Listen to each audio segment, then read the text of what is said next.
be seated. Are we ready to bring the jury in? Yes, Your Honor.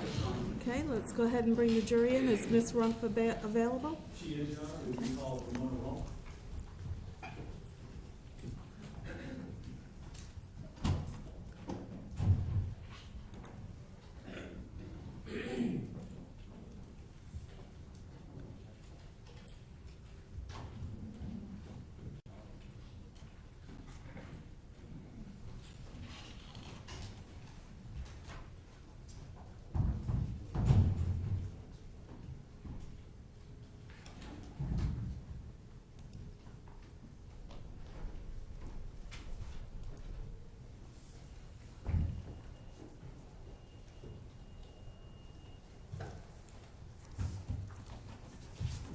Jurors are present, Your Honor.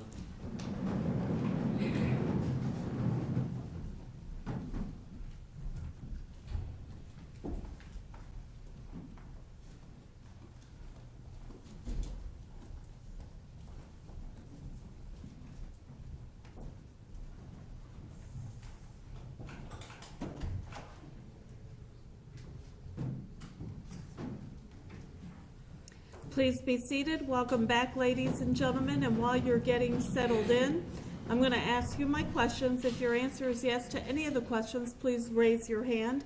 During the overnight recess, did any of you have any discussions amongst yourselves or with anybody else about this case? No.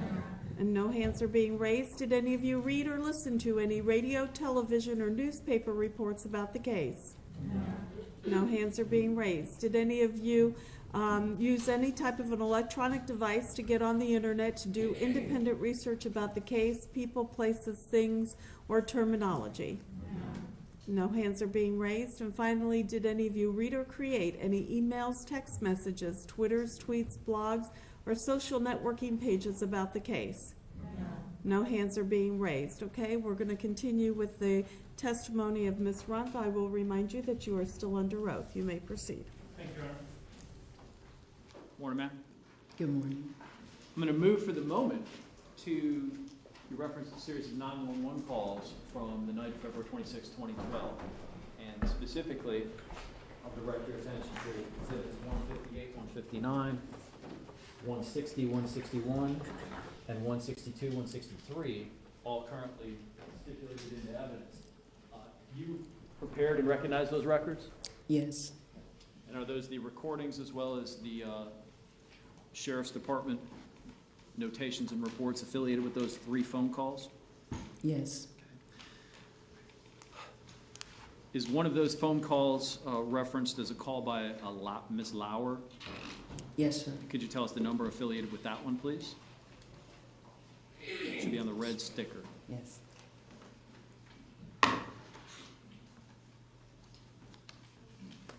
Just one moment.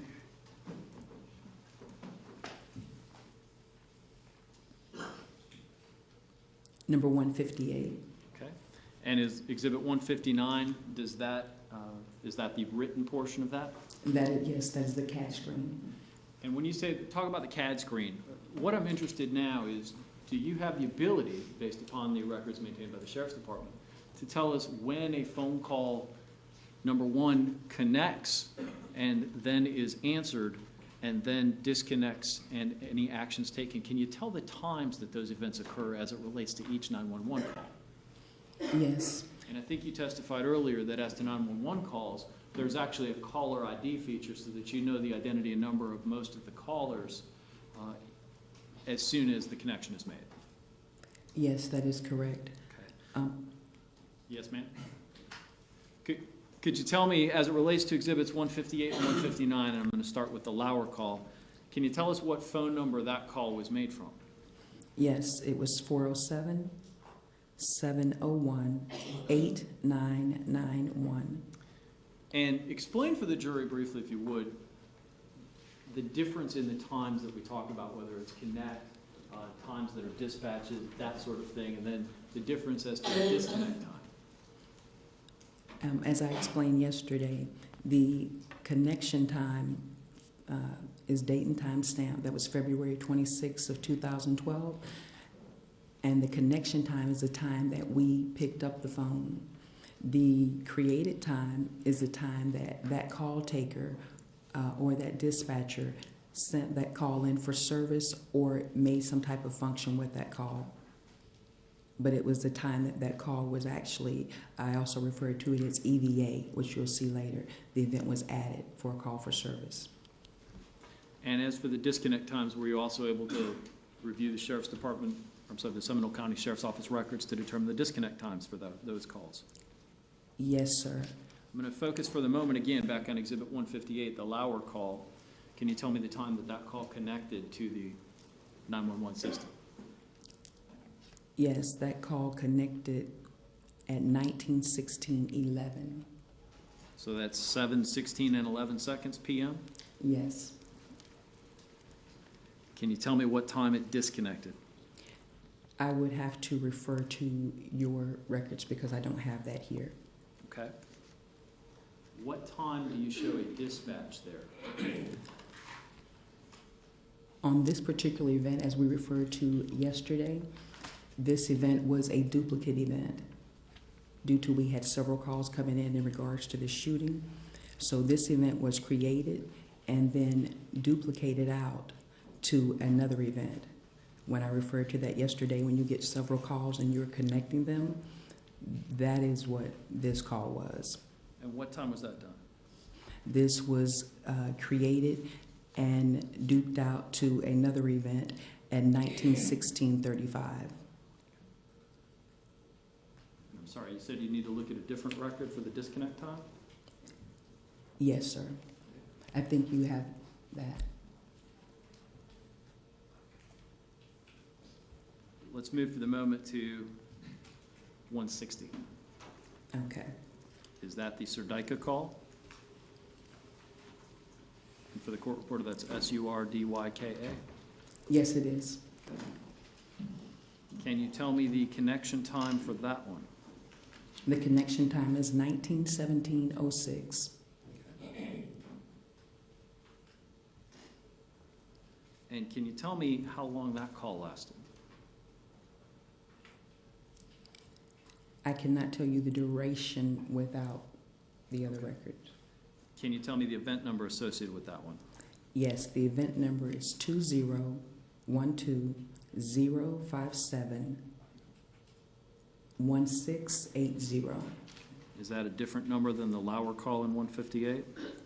Yes, it is. Let's move to State's Exhibit, is it 170? I'm sorry, is it 162, the good call? 162 is good. Okay. Can you tell me the event number affiliated with that one? The event number is 20-12-057-1686. And what was the connection time?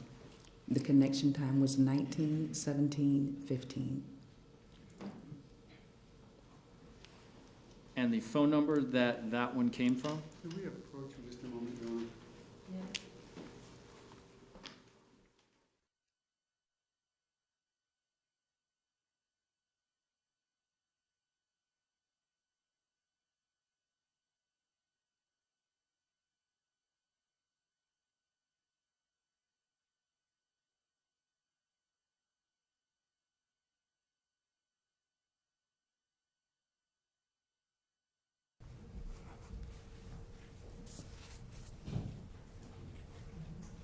Ms. Rumph, that last question about the phone number, please disregard that, okay?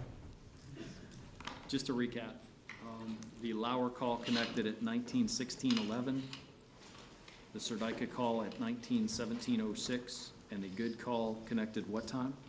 19:17:15. Your Honor, no further questions at this time, again, subject to potential recall. Cross?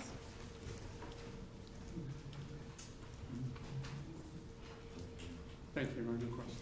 Okay, none at this time. Okay, Ms. Rumph, you're excused from the courtroom at this time, but you're subject to being recalled. Thank you.